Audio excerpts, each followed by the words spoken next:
Well, it's July again. Guess that means it's time for another annual July update video on my car. This 2015 Dodge Dart Rally 2.4 liter. So I got this car back in January of 2018, and it is now July 2021. So that is now over 3 years of ownership. And if you've watched my videos from the last couple of years, you know that I've not really had any major issues with it, and that is still the case to this day. So really, if you've watched last year's update video, nothing has really changed since then. Nothing else has really happened. Nothing else really broke down on it. Knock on wood. I've not really done anything in terms of mods since my last video. But I think the last thing I did was these floor mats. Last July I got these diamond, it was like one of those ads that popped up on Facebook, and I clicked on it and I ended up buying them. They're actually really nice, these diamond floor mats. They held up really nice. Now I usually keep these rubber Dodge ones over top of them as to kind of protect them. So I'm thinking about getting rid of the Dodge ones though, because it looks so nice just by itself. But yeah, they held up. But that's really the last thing I did to this car. I've not really done anything to it since then. Yeah, everything has been okay, and I've not really made any changes. The only thing that went wrong wasn't the car itself, but my key fob. So my key fob kept it kept locking itself constantly. Like the lock button kept activating, and some mornings it was like my car was trolling me. I'd go to open the door, hit unlock, and immediately it would lock itself. Go ahead, hit unlock, immediately it would lock itself again. I thought I'd have to get a whole new key fob and get it programmed and all that, which is usually a couple $100, so I wasn't looking forward to that. But it turned out that I was just able to replace the buttons and the sort of like the little membrane underneath here, and that's all it needed. I was just still able to keep the existing circuitry. So on the reverse side of like this little squishy plastic membrane where the buttons are little metal contacts. They're little metal contacts that are glued onto the back of this, and they make contact with the circuit board that does lock and unlock and all that. My metal contacts were kind of just they're kind of like unstuck, and they weren't making a good connection, or they were like connecting too much in my case. So Amazon, for very inexpensively, I don't remember how much I paid for it, it was like $20 or something. I could put a link in the description, but I got a replacement key fob that did not replace the guts inside. I'm still using the existing circuit board, so nothing needed reprogrammed or anything. I just took all the guts and put it inside a new key fob, and I actually kept the body of the key fob. It still says Dodge on it. That's the original key fob. The only thing I transferred from the new one was the little membrane and the contacts on the back of it that has the buttons on it. I just transferred that all into the old one along with the existing circuit board, and it's been fine. A really cheap way to fix my problem with brand new buttons and contacts, and that I didn't need to get a whole new key fob and get it reprogrammed. So that fixed that problem. It's no longer getting stuck on locking it. And now I also have brand new buttons that are not rubbed off, and it looks pretty nice. So I could put a link in the description for that. Didn't need a new key fob, just bought the new button and shell for it, but I didn't even use the new shell. The only thing I transferred over was the buttons with the contacts on the back of it, and that was enough to fix the problem. So yeah, that's a really cheap and inexpensive way to fix that issue. But that's really the only problem I had related to this car. Nothing exceptional happened, and like I said, I didn't change anything since getting those new floor mats. If you want to see all the mods I made to this car in the past, you can go look back at my previous videos, the July update videos. Just a quick recap for people who haven't looked at those videos before. this aftermarket fiberglass Hellcat style hood that's been holding up okay. You can't tell, but the paint job on it over the last couple years, it's certain sunlight, you can see there is a little bit of like spider web cracking in the paint. I think that's common with fiberglass, but it's not too bad. It still looks pretty nice. It's holding up pretty well. I'm happy with it. Of course, my plasti dipping down here, matte black plasti dip on the what is normally glossy on the front, the black. I need to touch that up though. It's really you can't tell because I just washed the car. It's wet, but it's looking pretty dull these days. I think I need to touch that up with some more plasti dip. The lip down here, the adhesive lip, Easy Lip. It's an Easy Lip Pro. I'm not exactly sure that I would recommend these. They really don't stick at all too well. I had to use all kind of other adhesives with it and Gorilla Tape, and the corners still don't stick, and I actually am using a binder clip to keep the end clipped on here. So how's that for a hack job? But believe it or not, it stayed on for the past 2 or 3 years without any problems. But yeah, I'm not so sure I would recommend those Easy Lips. They really don't stick unless you're going to use screws to keep them on. They're not the best. They get scuffed up pretty easily, but hey, it's better than spending hundreds on a really nice lip and cracking it up. Like if it's a fiberglass lip and like the first time you go and drive up onto a curb and crack it, you're very sad. But yeah, I mean, they're not the best. I mean, I still think it looks kind of cool. It adds a little bit more character to the front of the car, but yeah, they don't stick very well. Caliper covers.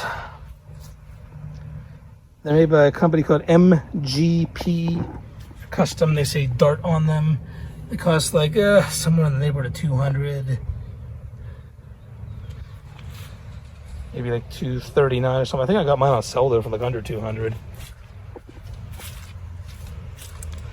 Spoiler I got on eBay, just a little subtle lip, held on with 3M tape. It's been on there for a few years, no problems at all. Like $30 or something. More plasti dip. Plasti dip. My car came with the dual exhaust tips.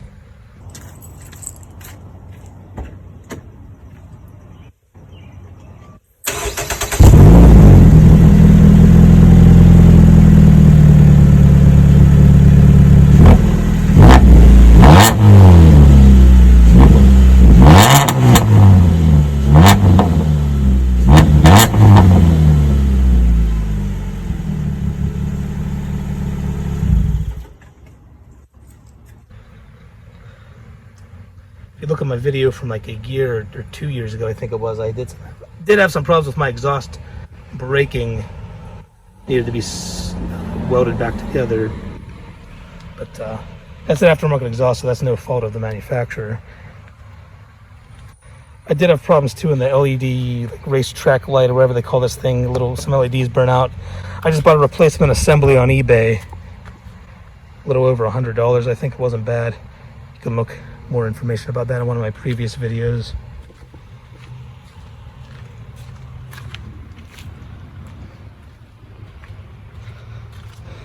But yeah, nothing really changed at all since my last video.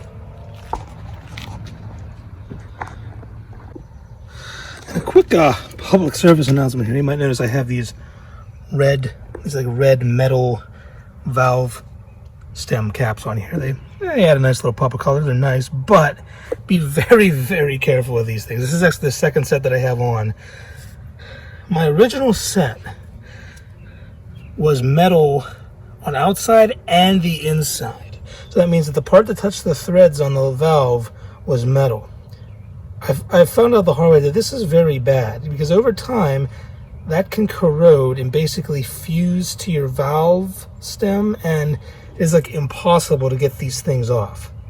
I had heard, like, I've seen some of the reviews online for these, like, warn of that before, but I always kind of just brushed it off and like, that's fine, never happened to me. I've had them on for a few years, my old set, and I never had a problem. Sometimes they would get kind of stuck on, but if I give it some elbow grease, they come off. This time, one of them, it was the one on this wheel, would not come off at all. I had to end up taking a Dremel to it. Here's the original one that I had to Dremel, the grind off of there. It would not come off no matter what. I had to literally grind it off of there. But I finally got it off. Now I did damage the stem to some extent.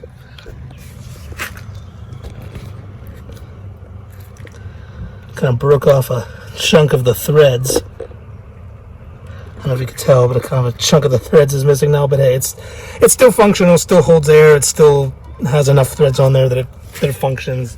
I was able to get a new set of caps. These ones, that is rubber in the inside.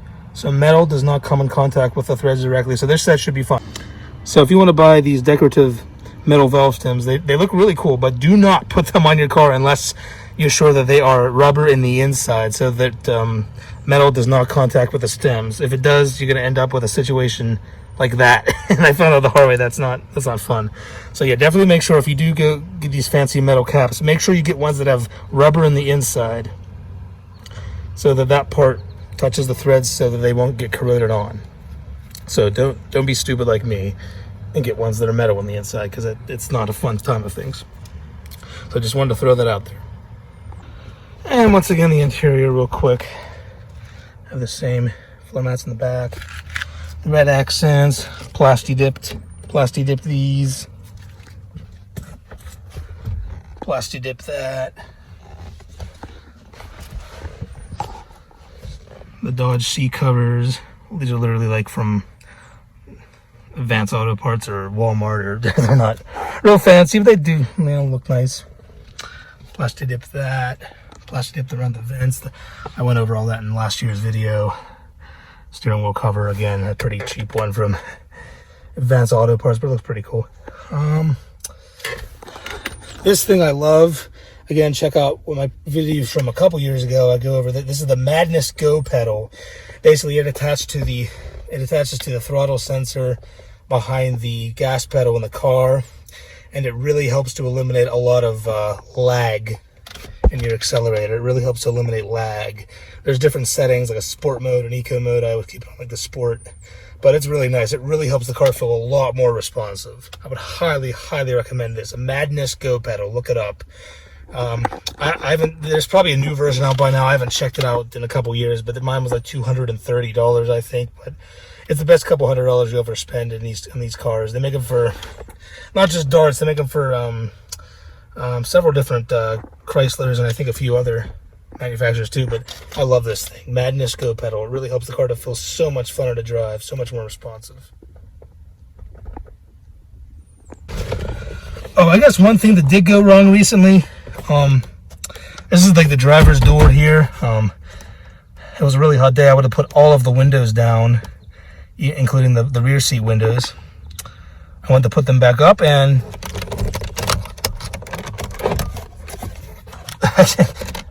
what I'm trying to show you is this switch. Yeah, it completely broke up. Why, actually honked my horn there, sorry.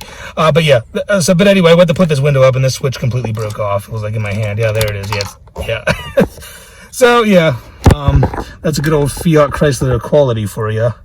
Yeah, the switch just totally broke off. It's just sitting there, but it's not a big deal. I rarely put that down. There's still the switch on the rear door itself if I needed to put the window up or down. But yeah, be gentle with your window switches in a Dodge Dart. Yeah, I could probably get a new one of these panels on eBay, but whatever, I'll just leave it sitting in there for now. It's not a big deal. But yeah, it just broke right off of my hand. I was like, oh crap. This is my current mileage. When I got the car, it had like 38,000 and some odd miles on it. There we go. Current mileage, yeah. So yeah, 38,000 and something when I got it in the beginning of 2018. So yeah, I don't drive a ton. I don't put a ton of miles on my cars, but yeah, we're up to 57 now. And I do have the Uconnect touch screen in mine, 8.4 inch, which is nice. No push to start. I just have the normal key fob that you have to turn and stick in there. Quick look at the stock 2.4 liter inline 4 Tiger Shark engine, as they call it, just in case anybody wants to see this for some reason. There it is.